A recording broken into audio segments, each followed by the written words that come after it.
The words burned into my mind like acid even now.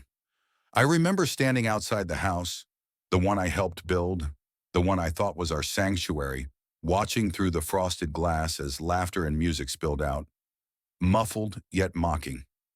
My daughter's 7th birthday party, a celebration I wasn't invited to, and the chair I was supposed to occupy, taken by someone else. I should have been furious. I should have stormed in, shouted at my wife, dragged my daughter away, torn that new man apart. But I didn't. I just stood there, motionless, numb, letting the moment wash over me like ice water. The part of me that wanted to fight was already dead, buried beneath years of whispered lies and invisible wounds.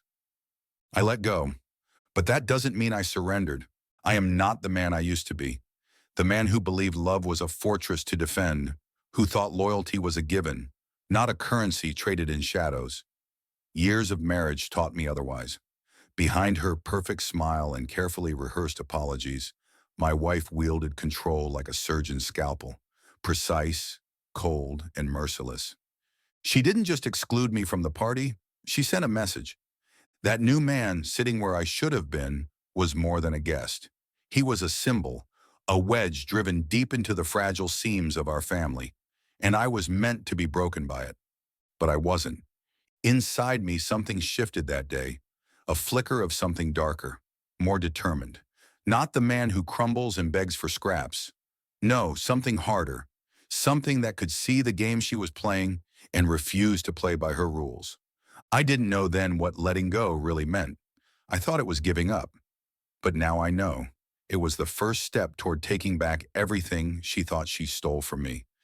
Because beneath the surface of polite smiles and birthday candles, a war was already beginning. A war fought in silence, in glances, in the slow unraveling of every lie. And I was ready. I never saw the text until the morning after the party. A cold, casual message from my wife. We thought it was better this way, for everyone. Just 9 words, but enough to slice open the wound she'd already inflicted. For months, the signs had been there. Small fissures cracking beneath the surface of what I thought was a normal marriage. The late nights at work, the whispered phone calls cut off when I entered the room, the sudden changes in her tone when I asked questions. But I was blind to it all, or maybe I just didn't want to see. The idea that she could betray me, betray us, felt like a betrayal of my own hope. I replayed the moments leading up to that birthday party, dissecting every interaction. The way she brushed past me in the kitchen without a glance. The way my daughter, usually shy around strangers, clung to the new man like he was a lighthouse in a storm. And the way my wife's smile never quite reached her eyes when she introduced him as Mark. Mark. The name burned like a curse on my tongue. The man wasn't just some random guest. I learned later he was her coworker, a younger guy with a reckless charm and a reputation for stirring trouble. But more than that, he was the weapon she wielded against me, a way to erase me from the family picture, piece by piece. I thought about confronting her, but every time I tried, I was met with that same wall of calm indifference. She was always one step ahead, turning my anger back on me as if I were the one who'd betrayed her. "You're too sensitive," she'd say, or "maybe you're just imagining things." But I wasn't imagining. There was a plan, a slow, calculated campaign to dismantle my role as husband and father. And the birthday party was just the latest move. I remember the conversation with my daughter a few days later. I called her, voice trembling with a mix of hope and fear. "Sweetheart, did mommy tell you I wasn't coming?" There was a long pause on the other end, then a small, almost hesitant voice. "She said you were busy." Busy. The word hit me harder than any slap. Busy was a lie. Busy was an excuse. Busy was the space she created between us. I swallowed the lump in my throat and forced myself to sound steady. "I'm always thinking about you, okay? I love you." "I love you too, Daddy." But it wasn't enough. I could hear the distance in her voice, a subtle shift like a door closing, slowly, quietly, until it shut me out completely. I spent nights awake, chasing ghosts of memories when we were a family, when her laugh filled the house and her tiny hand fit perfectly in mine. I saw the photos on her phone, smiling faces, and there was a man next to my daughter in everyone, not me. And the worst part? I realized I wasn't just losing my wife. I was losing my daughter. But anger was tangled with shame and self-doubt. Was I to blame? Had I failed her? Failed us? I needed answers, and the only way to get them was to dive into the depths of her secrets. I started following her digital trail, texts, emails, social media posts, searching for patterns, for proof that could shatter the facade she carefully maintained. I found lies layered like a web, promises broken, plans canceled at the last minute, hidden meetings with Mark. I uncovered messages dripping with affection and plans that excluded me, arrangements for weekends without me. But what shocked me most wasn't just the betrayal itself. It was the ease with which she had rewritten our story, replacing me with someone new in every corner of our lives. Her betrayal was more than emotional. It was a power play.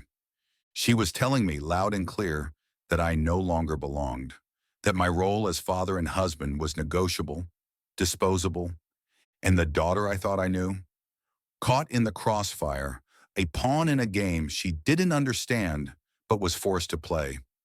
I wanted to rage, to tear down the walls she built, to fight for what was mine, but there was something else beneath the surface, something colder, quieter, a resolve not to crumble but to fight smarter, because anger alone wouldn't win this war.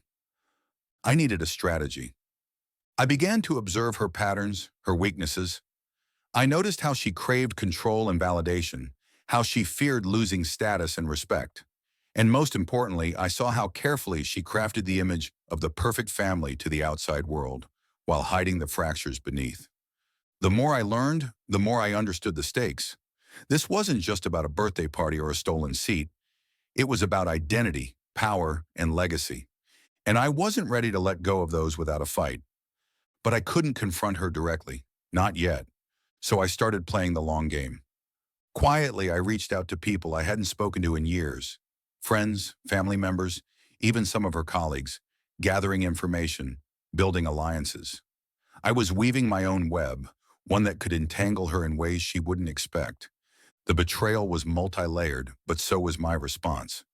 And as the days passed, I felt myself changing. No longer the wounded husband, but a man sharpening his mind and reclaiming his identity piece by piece. The war had begun, and I was ready to win. I never thought revenge would feel like this. Less about rage and more like a cold, methodical game of chess. Every move measured, every emotion controlled. The fire inside me burned steady now, not wildly. It was a transformation I never saw coming. It started with small things, quiet reminders of my presence where she least expected it. A voicemail left on my daughter's phone, filled with stories from her dad's childhood. Things only I knew. A gift sent anonymously to her school that echoed memories we shared before the cracks appeared. Little seeds planted, forcing her to ask questions, to doubt the narrative her mother was feeding her. But the real game was in the shadows. I wasn't just watching anymore. I was infiltrating. I managed to reconnect with her closest friends, the ones she trusted blindly. They didn't know the full story, only the carefully crafted version my wife presented. But as I let them see glimpses of the truth through my words, fragments of hurt, betrayal, and resilience, I watched as their eyes opened slowly, suspicion blossoming. One of them, Lisa, called me one night, her voice low and cautious. "I never knew. She told me you'd left, that you didn't care anymore." "I never left," I said, voice steady. "I just needed to understand what was happening first." The silence on the other end was long before she finally whispered, "I'm sorry." That apology felt like a crack in the fortress my wife had built. Meanwhile, my daughter, my beautiful, innocent daughter, was drifting further away. I could hear it in her voice during our calls, the way she hesitated before saying, "I love you," like testing if it still held meaning. My heart broke a little more every day, but beneath the heartbreak, I was changing. I realized that the man who had loved too blindly, who had been bruised and broken by betrayal, no longer existed. In his place was someone sharper, colder, smarter. I became a shadow in their lives, watching from afar, gathering pieces of the puzzle. I learned that Mark wasn't just a fling. He was a calculated replacement, groomed to be the perfect stepfather. Charming, attentive, everything I was accused of not being. But Mark had weaknesses. His arrogance was his downfall. He underestimated me, assumed I was gone for good, and that was my advantage. I began to plant seeds of doubt in the right places, a carefully timed text to one of Mark's co-workers hinting at his recklessness, a discreet warning to my wife's closest confidant about secrets she was hiding. I watched the cracks form. One evening, I received a message from Mark himself, a mistake, or maybe a challenge. Stop lurking. You're making things worse for yourself. I smiled. The game was on. Then came the phone call from my daughter that broke me and rebuilt me all at once. Daddy, she said, voice trembling. Mommy says you don't love me anymore. I closed my eyes, swallowing the lump in my throat. I love you more than anything, sweetheart. No matter what anyone says. There was a pause, then a whisper. I miss you. Her words hit me like a hammer, but instead of breaking, they forged me into something new. I knew that if I was going to reclaim my daughter, I had to be more than the man she remembered. I had to be the man she needed now, strong, steady, and unwavering. I started showing up in ways she couldn't ignore. Volunteer at her school events, anonymous gifts that sparked joy, even a secret note slipped into her backpack one day. I'm always here. But it wasn't enough to win her back. I had to dismantle the world that kept us apart. I orchestrated subtle moves that unsettled my wife's control. An anonymous tip to her boss about late nights and inappropriate conduct. A quietly placed story to a journalist about a local charity scandal she was involved in. Nothing overt, just enough to make her nervous. She fought back, of course. Accusations flew, attempts to paint me as unstable, desperate. But I stayed calm, precise, never giving her the satisfaction of a direct confrontation. Inside, I felt the old wounds heal slowly, replaced by a fierce clarity. Betrayal had been a crucible, and I was forged anew, strategic, composed, unstoppable. But the highest stakes were yet to come. One evening at a school fundraiser, I saw them, my wife and Mark, laughing too loudly, wrapped in a bubble of false perfection. My daughter was with them, shy but smiling. It was the image they wanted the world to see. But I had something they didn't. Truth. I stepped forward, greeted the school principal with warmth, dropping hints about my renewed involvement. I caught my daughter's eye for a fleeting moment, a silent promise. The war wasn't over. It was just beginning. The night of the fundraiser had a weight I couldn't shake. It wasn't just another event. It was the battlefield where every move would count. My wife's smile was flawless, the kind that hid secrets behind its gleam, and Mark played his part perfectly, the charming interloper staking his claim. My daughter floated between them, caught like a fragile kite in a storm she didn't understand. I held my breath as the crowd mingled, laughter echoing hollowly in my ears. But beneath the polished surface, a tension simmered, a pressure waiting to explode. I wasn't here to confront, no dramatic scenes. That would play into their narrative, the story where I was the bitter ex, the jealous father. I was here to strike with precision. I slipped away from the crowd, finding the event coordinator alone by the drinks table.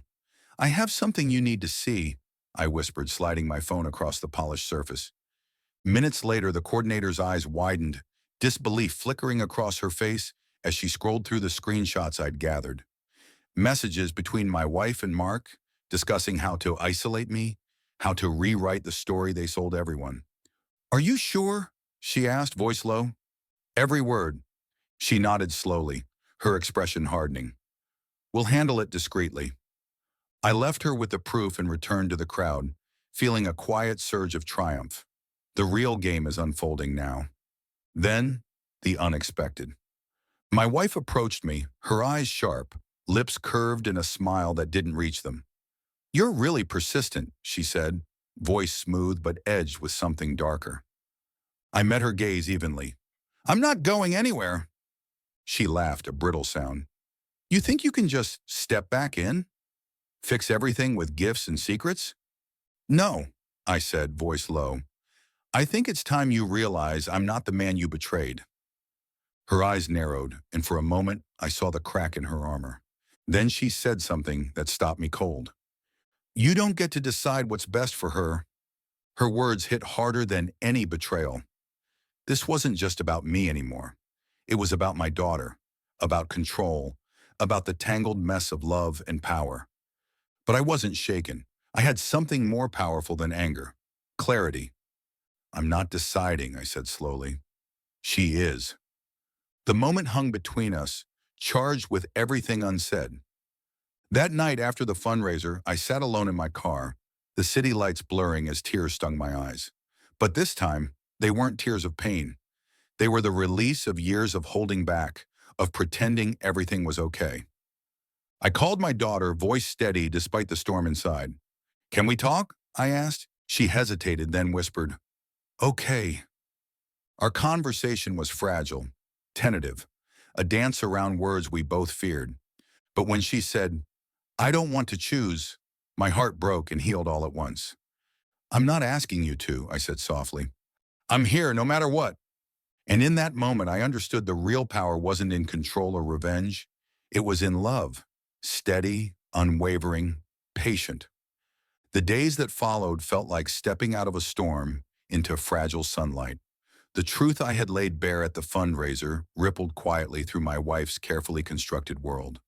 The whispers, the sideways glances, the subtle shifts in alliances. I could feel it all, but I no longer needed to chase the chaos. I had done my part. Now it was time to reclaim my own life. The hardest part was waiting for my daughter's choice. She was a child caught between two worlds, torn not just by her mother's betrayal, but by the competing versions of love she was offered. I realized that the space I'd fought so hard to regain wasn't mine to control anymore. It was hers. One afternoon, she showed up at my door, just like that, as if the distance between us could be erased by the simple act of crossing a threshold. Her eyes searched mine, wary but hopeful. Can I come in? She asked quietly. I stepped aside, heart pounding with a mixture of joy and fear. Always. Inside, the silence stretched between us until she finally said, I'm scared, Daddy. Me too, I admitted, but we'll figure it out, together. That moment was a turning point. No more games, no more shadows, just the raw, complicated truth of two people trying to heal. Over time, our relationship grew. Not perfect, but real. We shared laughs that echoed through the rooms, tears that cleansed old wounds, and small rituals that built new memories. I became the steady presence she needed, not the hero or the villain, but simply her dad. My wife faded into the background of our lives, her power diminished by her own unraveling. The exposure I orchestrated forced her to confront consequences she had long ignored. Mark disappeared too. His arrogance crumbled as he realized the position he'd been thrust into was built on lies. But I didn't revel in their downfall. Revenge had been a necessary fire, but love was the real rebirth. I found strength in the quiet moments, the school plays, the bedtime stories, the whispered I love yous that no one else heard. My life transformed from a battleground into a sanctuary. And me, I was no longer the man broken by betrayal. I was someone new, shaped by pain but defined by resilience. Someone who understood that letting go didn't mean losing. It meant choosing what truly mattered. In the end, I didn't just reclaim my daughter, I reclaimed myself. For support, do like, comment, and don't forget to subscribe. Thank you.